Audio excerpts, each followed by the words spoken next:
Hi! So, I've never done a book review before, but I just did kind of like a thrift haul that was like 90% books. So, I thought I just finished this book, and which is Holly Madison, Down the Rabbit Hole, which was her first book. It came out 2015.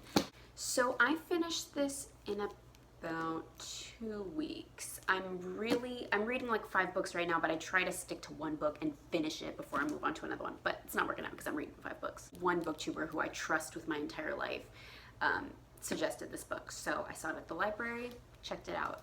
So basically, this is the story about Holly Madison, who was one of Hugh Hefner's girlfriends in the early 2000s. Yes, early 2000s. For about 7 years, she was his girlfriend, and then she became his main girlfriend for maybe like 4 years. But this is the story about how she got into the Playboy house or mansion, and what happened after she decided to leave. So, I don't know that much about Hugh Hefner. The most I know, I learned from that movie, The House Bunny. And I always thought it was just the weirdest concept. I never watched Girls Next Door, but I mean, I think you can guess why like it wouldn't appeal to a person. I don't know, it was just felt like they were there against their will, you know? And it turns out, I can't say it did keep my attention. I was wanting to know what happened next. But yeah, at the end of the book, you definitely hate Hugh Hefner. Again, I don't know. I didn't read Kendra's book or Bridget. I'm sure she has a book too. I don't really know their sides of the story. I know there's a huge beef between Holly Madison and Kendra, who's one of the other girlfriends. At the end of this book, you hate Hugh Hefner, which I think is valid because he's, you know, terrible and manipulative and all that kind of thing. But I know a lot of critiques of this book are, oh, well, Holly Madison is just spending the whole book saying, oh, I'm so nice, I didn't do anything wrong, it was the mean girls, and they were just torturing me and making me feel terrible about myself, which, I mean, even some of the stuff she says she does in this book where can be construed as mean and similar to the things that the mean girls did to her. Like, she's saying like, whoa, do you blame me? You know, that kind of thing. But it's just like, okay, but if Kendra wrote in her book, oh, Holly did this to try to keep this girl out of the house, or to try to bring this girl into the house, that can also be kind of, you know, conniving. Someone could play that off as Holly being conniving. A lot of just pettiness, a lot of insecurity in the house made it difficult for the women to get along, especially since they were all, you know, blonde, fake boobs, skinny ladies. Like, they're just carbon copies of each other. So, of course, they're going to be comparison with each other, even though they look exactly the same. That part was really fascinating to me, how she got in. If you're looking for how big Hugh Hefner's dick is, that's not in here. But she does talk a bit in the beginning about how, you know, girls who want to live in the Playboy Bunny mansion have to sleep with Hugh Hefner.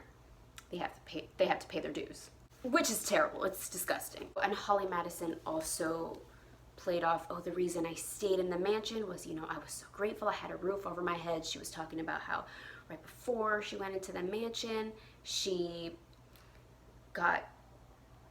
couldn't live with her roommate anymore, and she was on her own, and she didn't have anywhere to live. And Hugh Hefner graciously, you know, let her live in his house, and all she had to do was, you know, put his dick in between her butt cheeks one time, and then all of a sudden I'm in the house, you know.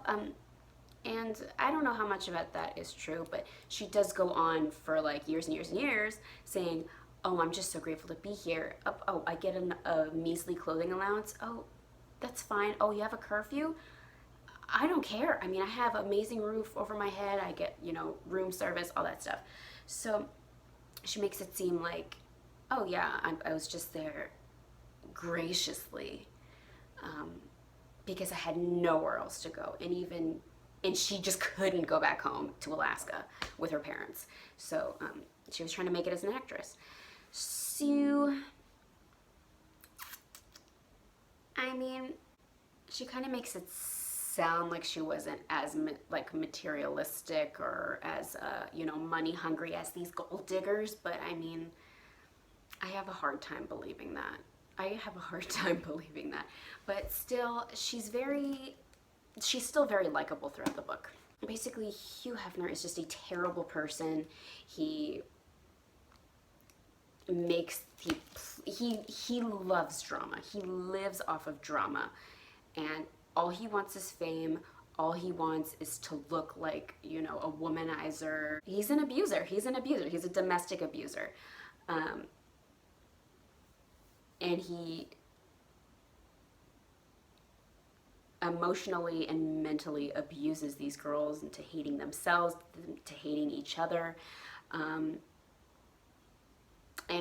that was just really disgusting to find out. She has a relationship with Chris Angel once she gets out of the house, and that's freaking disgusting. There's a lot of pettiness too, because obviously it didn't end well with Chris Angel. She does not hesitate to put in horrible quotes from horrible reviews for Chris Angel's Las Vegas show.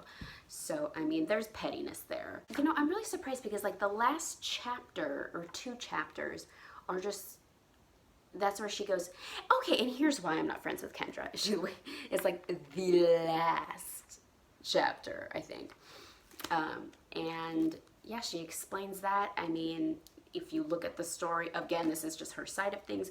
If you look at the story about, or how she explains the event where her and Kendra kind of just didn't mesh well, or the last time she saw her, she's in the right, And Kendra's just being unreasonable. Holly Madison's married and to some mediocre looking guy, and has a daughter named Rainbow, which I love that name. It's such a hippie name. It's such a white celebrity name, but I feel like I would name my kid Rainbow. Whatever gender that baby was, I would probably name it Rainbow.